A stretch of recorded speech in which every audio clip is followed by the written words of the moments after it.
गृहमंत्री अमित शाह ने ममता बनर्जी को एक चिट्ठी लिखी है और इस चिट्ठी में प्रवासी मजदूरों को लेकर के चिंता व्यक्त की है।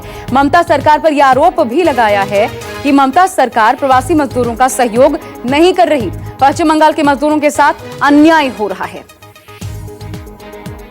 प्रवासी मजदूरों को लेकर के गृहमंत्री अमित शाह ने यह चिट्ठी लिखी है ममता बनर्जी को और अन्याय हो रहा है मजदूरों के साथ, यह आरोप लगाए गए हैं। इस चिट्ठी में सहयोग नहीं करने का आरोप लगाया है केंद्र सरकार के साथ भी। तो लगातार हमलावर रही हैं। इससे पहले भी हमने देखा काफी ज्यादा मुखर रही ममता बनर्जी। जब जीएसटी का बकाया उसका भुगतान किया जाए, ये मांग भी उन्होंने की थी, आर्थिक पैकेज को लेकर भी। लेकिन देखिए ये टसल अब इस रूप में भी सामने आ रहा है कि प्रवासी मजदूरियों पर केंद्र और राज्य के बीच इस टसल का असर पड़ रहा है। हम आपको दिखाते हैं कि इस पर प्रतिक्रियाएं क्या आ रही हैं। कांग्रेस के नेता अधीर रंजन चौधरी क्या कह रहे हैं, सुनिए।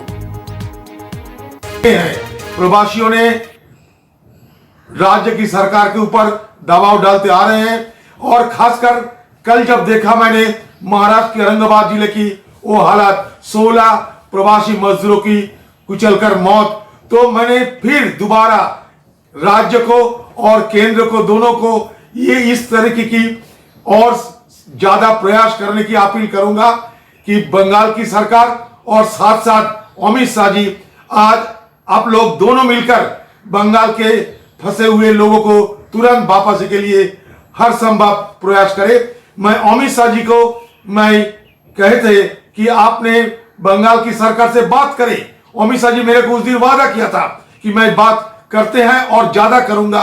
तो मुझे लगता है ये सारे दबाव के चलते कुछ काम जरूर होने लगे हैं। उधर कांग्रेस ने गृह मंत्री अमित शाह को इस बीच जवाब भी दिया है। कांग्रेस नेता जयवीर शेरगिल ने कहा है कि काफी दिनों बाद गृह मंत्री को मजदूरों की याद आई है। सुनिए। इस बात का है कि गृह मंत्री श्री अमित शाह जी ने आज लॉकडाउन में पहली बार बयान दिया है और 40 दिन से अधिक लग गए मजबूर मजदूर के लिए अपनी आवाज उठाई है और चुप्पी तोड़ी है। दूसरी बात, आज देश याद रखेगा कि जब कश्मीर से लेकर कन्याकुमारी तक पूरे देश के घर में आग लगी हुई थी, गृह मंत्री चुप्पी धारी बैठे कि जब 42 मजदूर भी मर गए, कुछ नहीं बोले। जब सूरत और कर्नाटका में मजदूर जो ट्रेन चढ़ना चाहते थे उनको रोका गया, फिर भी नहीं बोले। पर आज बंगाल के मसले को लेकर उन्होंने चिट्ठी लिखी है। पहले तो श्री अमित शाह को ऐसी ही चिट्ठी गुजरात और कर्नाटक की सरकार को भी, जहां भाजपा राज है, लिखनी चाहिए, जो मजदूरों को अपने घर वापस नहीं जाए दिए जा रहे। दूसरी बात, बंगाल सरकार को भी चाहिए कि इन मजदूरों की वापसी या बंगाल में आने के लिए पूरी इजाजत दी जाए। केंद्रीय सरकार और राज्य सरकारों से यह अनुरोध है कि ये वक्त राजनीति करने का नहीं, एकजुट होके मजदूरों की घर वापसी, सुरक्षित वापसी के लिए एक रणनीति बनाने का है जिसमें कोई भेदभाव नहीं होना चाहिए। तो क्या मजदूरों से जुड़ी लड़ाई में भी पक्षपात हो रहा है? हम सीधा रुख करते हैं, हमारे पॉलिटिकल एडिटर रमन कुमार इस वक्त जुड़ गए हैं। रमन, सच क्या है? क्योंकि कर्नाटक और गुजरात का जिक्र भी कांग्रेस कर रही है कि वहां भी चिट्ठी लिखिए, वहां के भी मजदूर है जो घर नहीं जा पा रहे। हकीकत क्या है?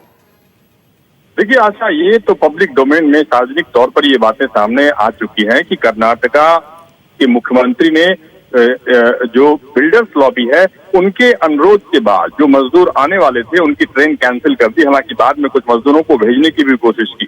ठीक इसी तरीके का वाकया गुजरात में भी आया, जैसे कि सूरत और अहमदाबाद से लेकर कई ऐसे बड़े शहरों में जो मजदूर हैं वो घर जाना चाह रहे थे, लेकिन सरकार उसका इंतजाम नहीं कर पा रही थी। लेकिन अमित शाह के द्वारा लिखी चिट्ठी में, क्योंकि अमित शाह गृह मंत्री हैं, देश के गृह मंत्री हैं, और ऐसे समय में जब प्रधानमंत्री या बीजेपी या कांग्रेस, वो सभी पार्टियों के नेता कहते हैं कि देश में जो अभी ये संक्रमण चल रहा है उसके खिलाफ लड़ाई सब पार्टियों को मिलकर, सब लोगों को मिलकर लड़नी चाहिए। ऐसे में अमित शाह के द्वारा सिर्फ पश्चिम बंगाल के मजदूरों के हालत के बारे में क्यों चिट्ठी लिखी गई? क्या उन्होंने कर्नाटका और गुजरात में जो हालात हैं, जो वहां के मुख्यमंत्री है, जो वहां की सरकार की तरफ से नजरअंदाज किया गया, उस बात का जिक्र किए बिना सिर्फ पश्चिम बंगाल को टारगेट क्यों किया गया? क्या ये राजनीति है? और इस समय में ऐसी राजनीति नहीं होनी चाहिए।